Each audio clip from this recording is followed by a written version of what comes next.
नाज़रीन, ICC champions trophy 2025 के लिए इंडिया ने अपने पावर पैक स्क्वाड का ऐलान कर दिया है और बहुत ही स्ट्रॉन्ग स्क्वाड है इंडियन क्रिकेट टीम का। आईसीसी चैंपियंस ट्रॉफी 2025 के लिए बहुत ज़्यादा जो है इन्होंने रिलाय किया है, तजर्बेकार प्लेयर्स पे बैक किया है अपने सीनियर प्लेयर्स को, जो कि अच्छी बात है। और मैं समझता हूँ कि ओडीआई क्रिकेट में अगर आपके पास एक्सपीरियंस है तभी आप कामयाब हो सकते हैं। बहुत ही तगड़ी लाइनअप जो है तैयार कर ली है इंडिया ने आईसीसी चैंपियंस ट्रॉफी 2025 के लिए, और श्योरली यही चांस लग रहे हैं आपके इंडिया की टीम जो है आराम से जो है सेमीफाइनल तक क्वालिफाई करेगी और फाइनल तक जो है जाएगी। फाइनल का तो ये नहीं पता कि चैंपियंस ट्रॉफी कौन सी टीम जीतेगी, लेकिन इतना ज़रूर कह सकता हूँ कि ये जो इंडिया की टीम है ये चैंपियंस ट्रॉफी का फाइनल खेलने का दम रखती है। तो पावर पैक स्क्वाड है इंडियन क्रिकेट टीम का। पहले मैं स्क्वाड आपको बता देता हूँ, उसके बाद फिर उसके ऊपर थोड़ी सी चर्चा करेंगे।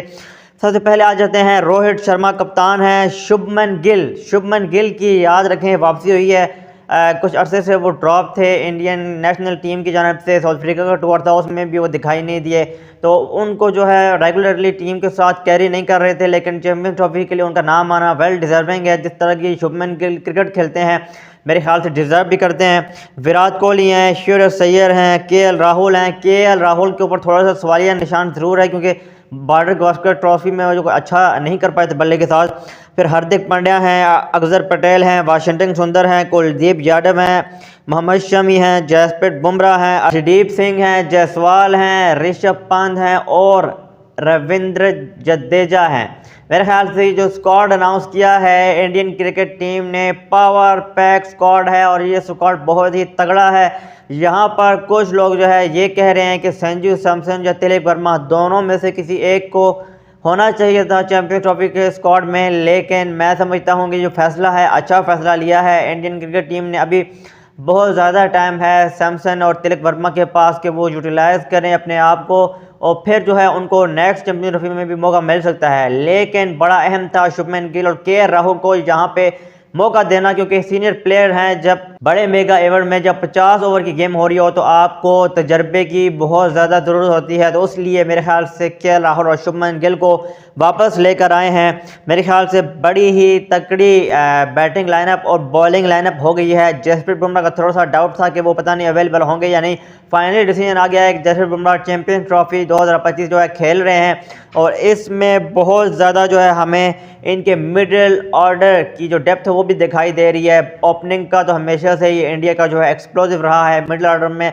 फिर विराट कोहली जो है वन डाउन पे आ जाते हैं, तो मेरे ख्याल से बड़ा ही अच्छा जो कॉम्बिनेशन है वो इंडिया ने तैयार कर लिया है। फास्ट बॉलिंग में देखें तो मोहम्मद शमी की वापसी हुई है, यहाँ पे सिराज को आउट किया गया है। सिराज बॉर्डर गावस्कर ट्रॉफी अगर मैं कहूँगी उनकी थोड़ी बहुत अच्छी रही थी, लेकिन फिर भी उनको यहाँ पे तजर्बे का, मैं जैसे कह रहा हूँ कि इंडिया ने तजर्बे को बैक किया है। मोहम्मद शमी जो कि बहुत ही एक्सपीरियंस बॉलर हैं इंडिया के, उनको वापस लेकर आए हैं। बॉर्डर गावस्कर ट्रॉफी में वो ड्रॉप थे, तो अभी देखना पड़ेगा कि चैंपियंस ट्रॉफी में मोहम्मद शमी किस तरह से बॉलिंग करते हैं। तजर्बे के तो उनके पास कोई कमी नहीं है। फिर अर्शदीप सिंह हैं, अर्शदीप सिंह को भी वापस लेकर आए हैं। बड़े ही अच्छे टैलेंटेड फास्ट बॉलर हैं, देखा जाए तो लेफ्ट आर्म फास्ट बॉलर हैं, और इनकी गेंद जब अंदर आ जाएगी शुरू के ओवर में तो बड़ा मुश्किल हो जाएगा जसप्रीत बुमराह और अर्शदीप सिंह के स्पेल को खेलना। और वहाँ पे मोहम्मद शमी सोने पे सुहागा भी आ गए हैं, तो मेरे ख्याल से फास्ट बॉलिंग में जो है इनका टिक मार्क नज़र आ रहा है। तो ऑलराउंडर की बात करें तो हार्दिक पांड्या हैं,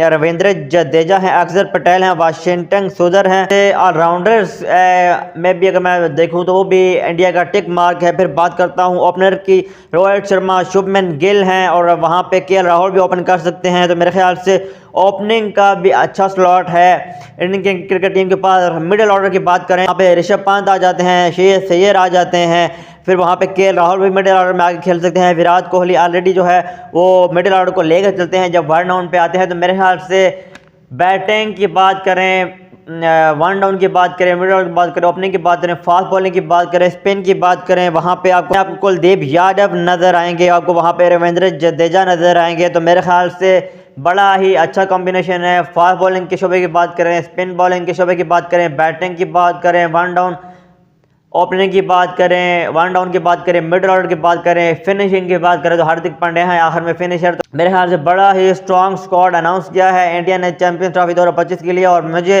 ऐसे लगता है कि ये अभी बहुत टफ होने वाला है बाकी टीम्स के लिए कि वो किस तरह से इस स्क्वाड को टैकल करते हैं, क्योंकि सब ही जो है बॉक्सेस पे टिक लगाया हुआ है इंडियन क्रिकेट टीम ने। और शुभमन गिल को देखना पड़ेगा कि किस तरह से वो खेलते हैं। थोड़ा सा अपनी रणजी ट्रॉफी तो खेल रहे थे, बाकी डोमेस्टिक के सीजन तो खेल रहे थे, लेकिन टीम से थोड़ा सा ड्रॉप थे, उससे इतना फ़र्क नहीं पड़ेगा। जब आप डोमेस्टिक क्रिकेट खेल रहे हैं, रणजी ट्रॉफी खेल रहे हैं, तो फिर मेरे ख्याल से आपका जो कम्बिनेशन है वो बिल्कुल परफेक्ट बना है। और अब देखना पड़ेगा कि किस तरह से फाइनल तक पहुंचकर इंडियन टीम जो है ये चैंपियन ट्रॉफी को जीत पाती है या नहीं, है तो अभी वक्त ये बताएगा।